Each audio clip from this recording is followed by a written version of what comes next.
Well, it really was a rotten day for the Prime Minister yesterday. I think Ant and Dec rather caught the mood on I'm a Celebrity, Get Me Out of Here last night. Yes, they really did. Let's have a look at them. Where did we get it? I've got it written down somewhere, that where we got it. Forgive me. We got it, forgive me. We got it, forgive me. We got it in Poundland in Rhyl. Of course. Every time. Well, I thought that was very funny, because it was a rotten day. He lost his notes, and for 20 seconds or more, he was flustering, not the Boris we've seen before. And this, of course, following a pretty rotten few weeks, during which support for Boris in the Parliamentary Conservative Party has slowly but surely been draining. Now, he's there for a purpose. He's there because of optimism and boosterism, and he was there to win the election after the miseries of Mrs May as leader. He was never there because Tory MPs liked him, because generally they barely knew him. But now we've seen a series of unforced errors, for example, over parliamentary standards, that have shown him to be very, very out of touch with public opinion and out of touch with about half of his party. And a blizzard of U-turns amidst some very unconservative policies, raising taxes, the state getting bigger and bigger. And now it's not just the parliamentary party muttering, no, it's large sections of the media and the public. They're asking questions, and the rumour mill, goodness gracious me, the number of briefings that are coming from within the cabinet, from within Number 10, none of this is good. I think it all comes down to one basic problem. It is a complete lack of leadership. You see, following what focus groups do, following what short-term opinion polls say, is actually an act of followership as opposed to an act of leadership. And I've always said, and those that have watched this programme before will know, I've always said, you know, he's a cheerleader and a very, very good cheerleader. He's good at waving the pom-poms, cheering everybody up, but he's not necessarily a good, strong leader. And then yesterday happened. Let's remind ourselves of just how bad it was.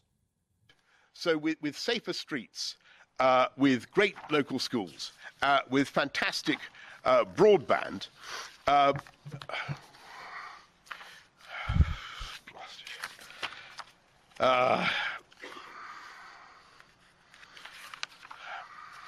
forgive me. Forgive me. Forgive me. People will have the confidence to stay nearer the place they grew up. And Tony, yesterday I went, as we all must, to Peppa Pig World. I don't know if you've been to Peppa Pig World. Who's been to? Hands up anyone who's been to Peppa Pig World.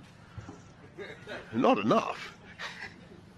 I was a bit hazy what I would find at Peppa Pig World, but I loved it. And Peppa Pig World is very much my kind of place. Well, I have to say, it's the kind of thing that Boris used to do, and we all used to laugh. But we're not laughing now, because frankly, it wasn't only unfunny, it was frankly cringeworthy. That's certainly how I felt about it, how everyone I spoke to felt about it, and clearly the audience at the CBI did as well. And the whole speech was ill-judged, poorly planned, chaotic. But I sensed something else through the 20 seconds or so of shuffling the papers and saying, forgive me, forgive me, forgive me. I don't think the Boris of old, and I do know he's been under the weather for the last week, and I understand that, but the Boris of old would have managed to laugh his way through it. And I just wondered yesterday whether what we were seeing was somebody who's beginning to lose their confidence. And it happens to people, it happens to sports people, it happens to business people, it happens to people in politics. I felt yesterday was the first sign that his confidence had gone. Now, this is a man who has been in the news for a very long time, some decades, and he's been through many tough times before. Oh, he's been sacked several times, sacked from publications, sacked from office. It's happened regularly to Boris Johnson, and goodness gracious me, he's been through his fair share of scandals, and yet he's always managed to come back, and every time he comes back, he seems to have an even bigger job than he had before. But today, the stakes are higher. Today, the pressure is greater. Can Boris now bounce back? Is there some big, dramatic reset planned within the next couple of weeks? I have to say, personally, I do rather doubt it.